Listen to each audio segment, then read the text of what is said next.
નમસ્કાર વિદ્યાર્થી મિત્રો, હવે પ્રકરણ 1 ની અંદર આપણે આકૃતિનો ચોથો પ્રકાર જોઈશું, વૃત્તાંશ આકૃતિ. વૃત્તાંશ આકૃતિમાં વૃત્તાંશ એટલે શું મિત્રો? વૃત્તાંશ એટલે વર્તુળનો અંશ એવો અર્થ થાય. વૃત્તાંશ એટલે સમગ્ર વર્તુળનો એક ભાગ, એક અંશ. આ શબ્દ ઉપરથી આપણે આ આકૃતિ દોરવાની છે કે વૃત્તાંશ આકૃતિ શું છે અને ક્યારે દોરાય. મિત્રો, સમગ્ર વર્તુળ એક સમષ્ટિ છે એમ ધારી લઈએ. સમગ્ર વર્તુળ એક સમષ્ટિ છે અને તેના ભાગ, તેનો એક અંશ, ભાગ એક બાબત છે એમ દર્શાવવા માટે આપણે વૃત્તાંશ આકૃતિ દોરીએ છીએ. તો મિત્રો, આપણે એનો અર્થ જોઈએ કે વૃત્તાંશ આકૃતિ કોને કહેવાય.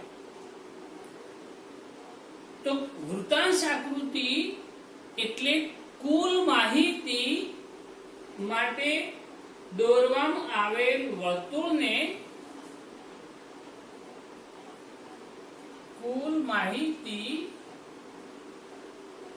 માટે દોરવામાં આવેલ વર્તુળને તેના અંશ અથવા તેના પેટા વિભાગોના અંશ મુજબ, તેના પેટા વિભાગોના અંશ, અંશ એટલે વૃત્તાંશ,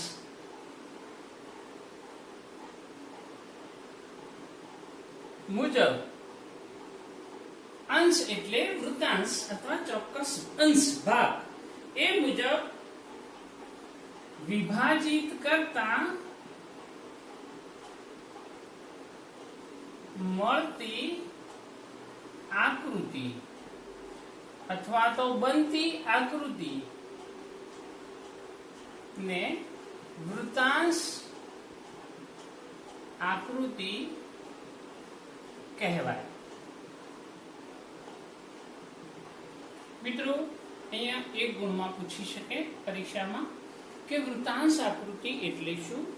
તો કુલ માહિતી માટે દોરવામાં આવેલ જે વર્તુળ, સર્કલ, એ વર્તુળને એના પેટા વિભાગોના અંશ પ્રમાણે એને વિભાજિત કરવામાં આવે અને જે આકૃતિ બને તેને વૃત્તાંશ આકૃતિ કહેવામાં આવે છે.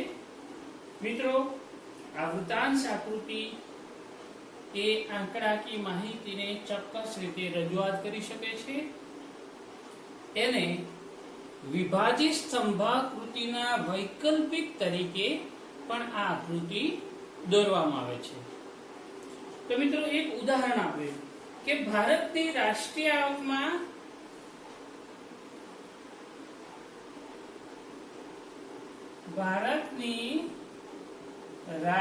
આવકમાં ત્રણેય ક્ષેત્રો નો ફાળો કેટલો છે એ આપણે જોઈશું. તો આપણે પહેલા ક્ષેત્ર લઈશું અને પછી ટકા, એટલે કે આજે રાષ્ટ્રીય આવકમાં ત્રણેય ક્ષેત્રોનો ફાળો, રાષ્ટ્રીય આવકમાં ત્રણેય ક્ષેત્રો નો ફાળો ટકામાં. હવે ત્રણ ક્ષેત્રો અર્થતંત્રમાં આપણે છે, એક કૃષિ, ઉદ્યોગ અને સેવા.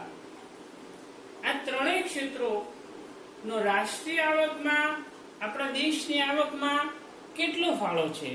તો કુલ રાષ્ટ્રીય આવકમાં ભારતમાં કૃષિ ક્ષેત્રનો ફાળો 13.9% છે.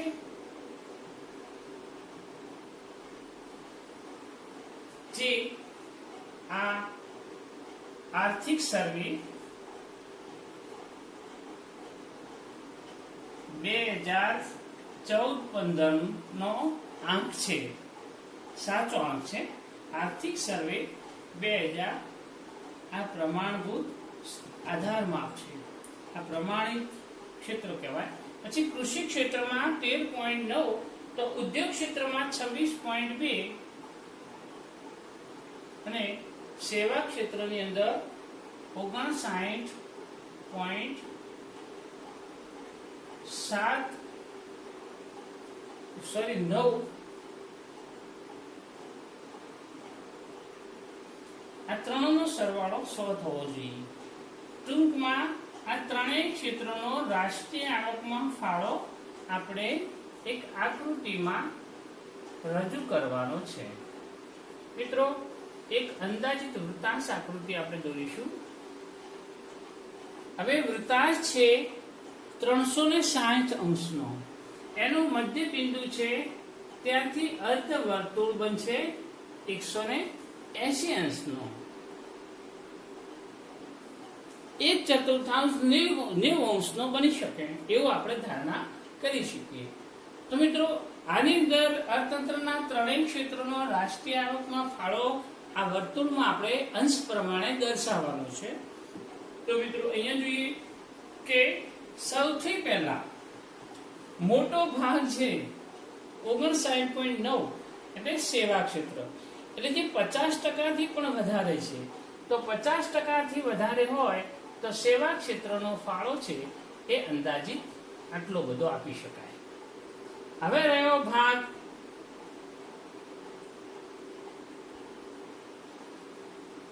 આ ભાગ અને આટલો ભાગ.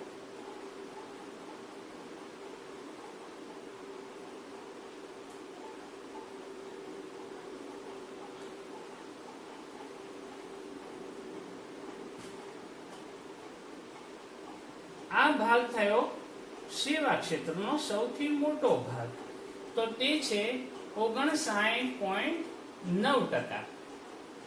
એના પછી 26.2%, તો 26.2% અંદાજિત આ ભાગ આપણે લઈ શકીએ, જે 26.2% છે. અને બાકીનો જે ખેતીનો ફાળો છે એ 13.9% એટલે 14%ની આજુબાજુ છે. તો મિત્રો, આ એક અંદાજિત સર્કલ છે.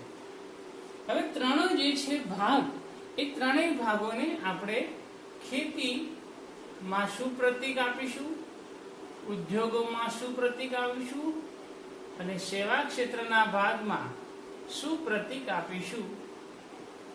તો મિત્રો, ઉદ્યોગની અંદર આપણે ખેતીમાં પહેલા ટપકા, કારણ કે નાનો ભાગ છે એટલે ટપકા ઝડપથી એનો ઉકેલ આવી શકે, એટલે આપણે ટપકાનો ભાગ દર્શાવીશું. ઉદ્યોગનો ભાગ છે એ ધારો કે આડા લીટીઓ,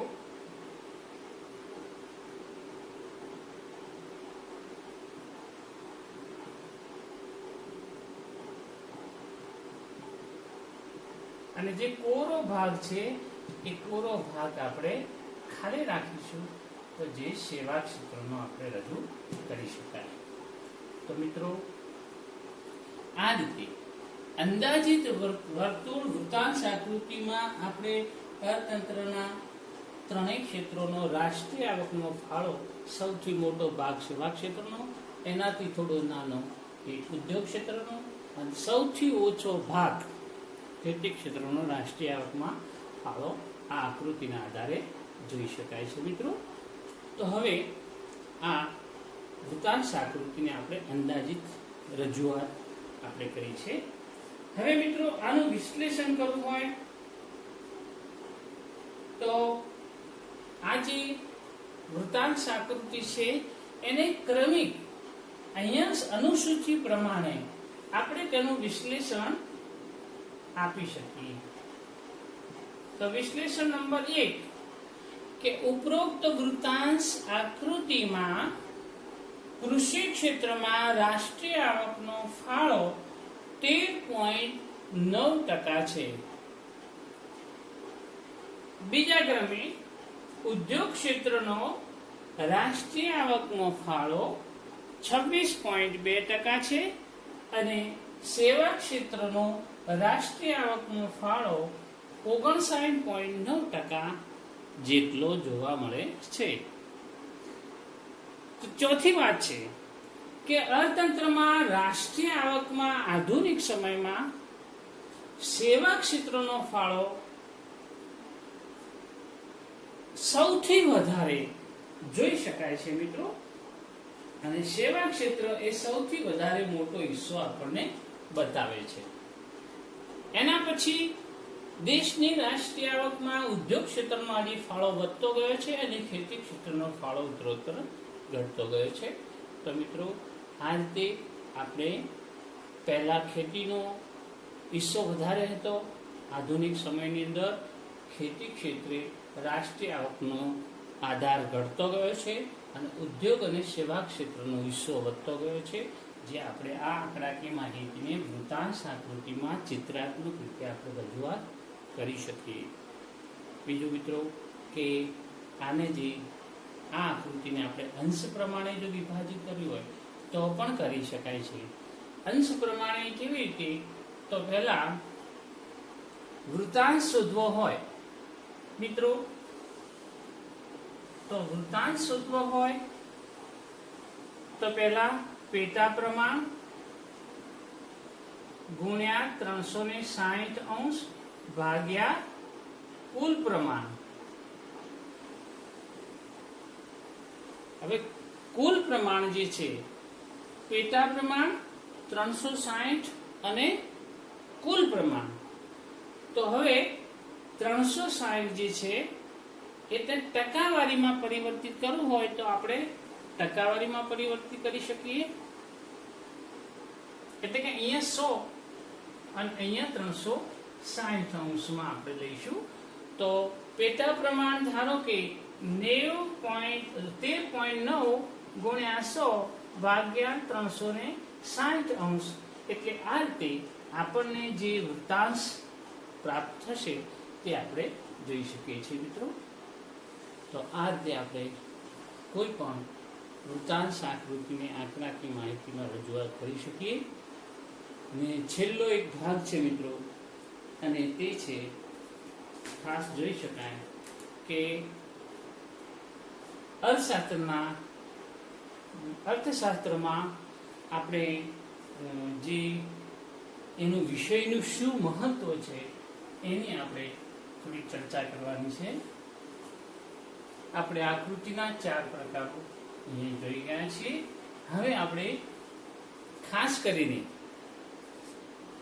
અર્થશાસ્ત્ર વિષયનું મહત્વ જોવાનું છે.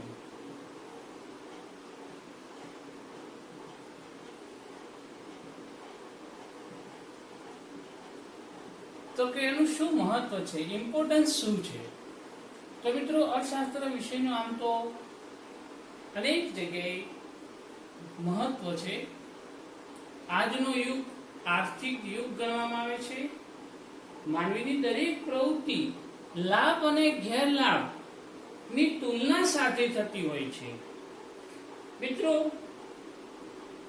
સાવ નિસ્વાર્થ ભાવે કે સેવા માટે ઘણા ઓછા લોકો કામ કરતા હોય છે. એ તો આપણને ખબર છે કે સ્વાર્થ વગર કોઈ કામ કરતું નથી. એટલે આર્થિક બાબતોની અંદર ભાગ્યે જ કોઈ દૂર રહી શકે. દરેકને બદલો જોઈએ, વળતર જોઈએ.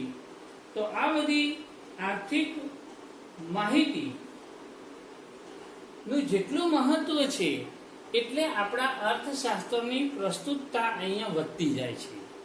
આપણા અર્થશાસ્ત્ર વિષયનું આમ જોવા જઈએ તો ઘણું બધું મહત્વ છે. એમાં પહેલા વ્યવહારિક મહત્વ જોઈશું.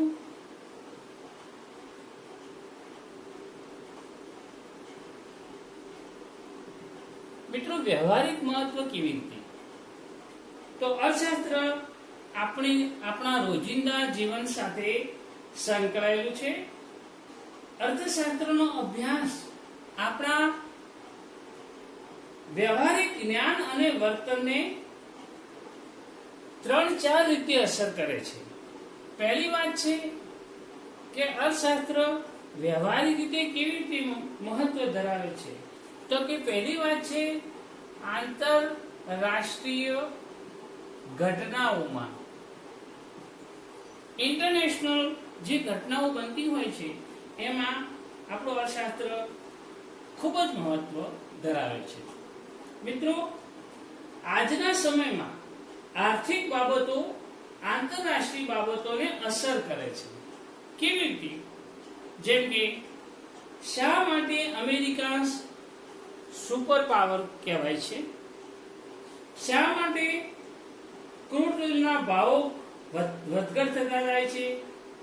રશિયા અને અમેરિકા, ચીન અને ભારત, એમાં કઈ આર્થિક સમાનતા છે, કયો કયો તફાવત છે, કયા દેશ મૂડીવાદી છે અને કયો દેશ સામ્યવાદી છે, આવી તમામ બાબતોની જાણકારી મિત્રો હોય તો જ આપણા આર્થિક વ્યવહારો આપણે વિદેશો સાથે સરળતાથી કરી શકીએ છીએ. બીજી વાત છે ઐતિહાસિક ઘટના.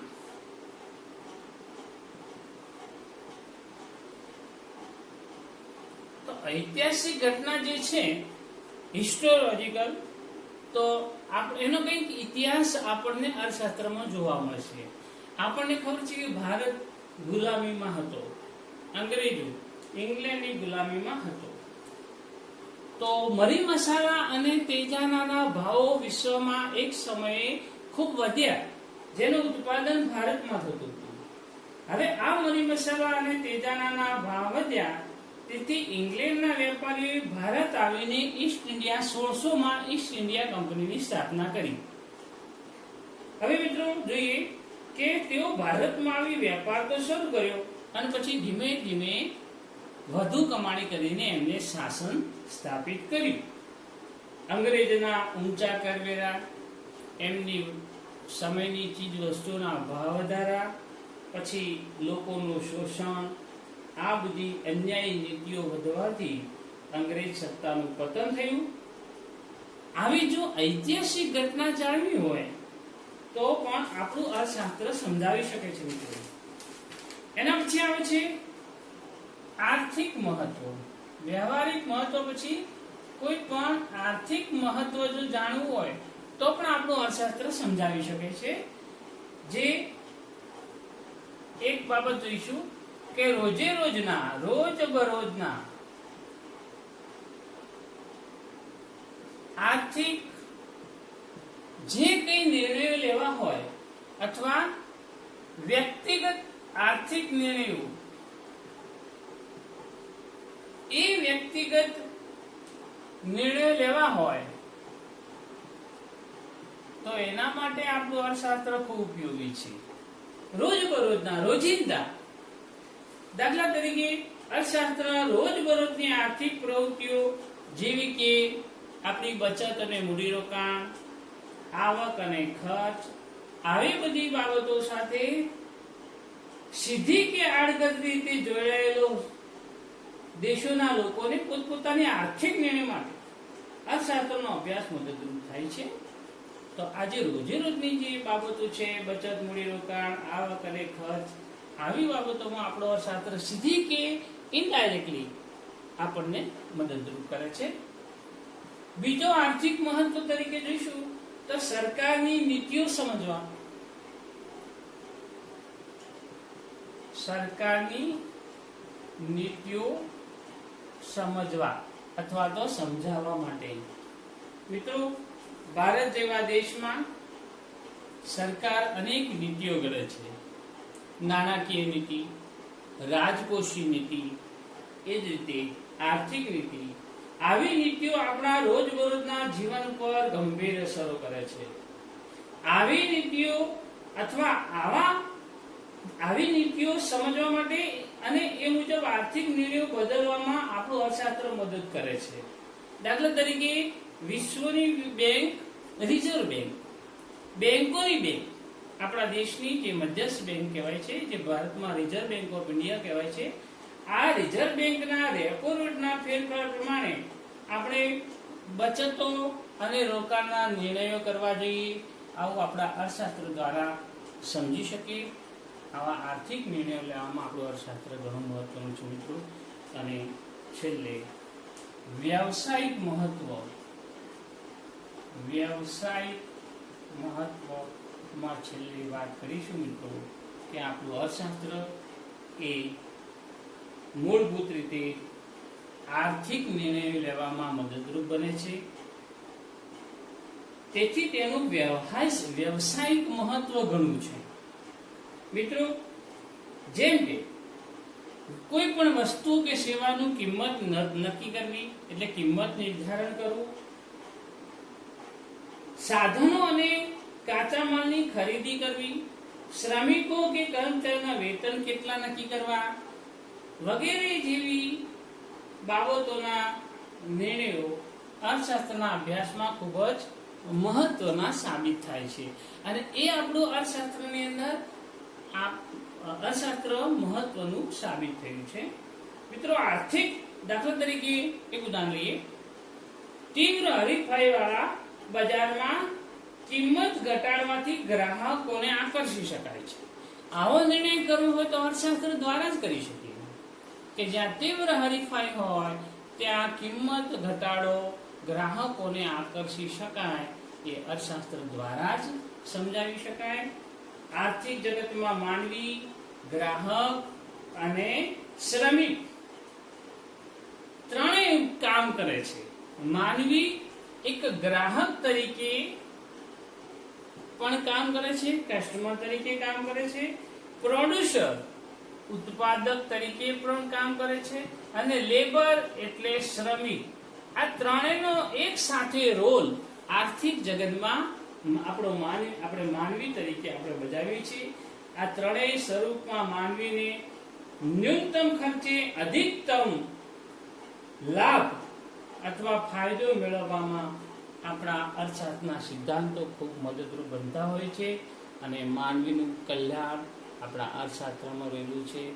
એટલે કહી શકાય કે અર્થશાસ્ત્ર કલા પણ છે, વિજ્ઞાન પણ છે, અને બંને પણ કહી શકાય તો પણ છે.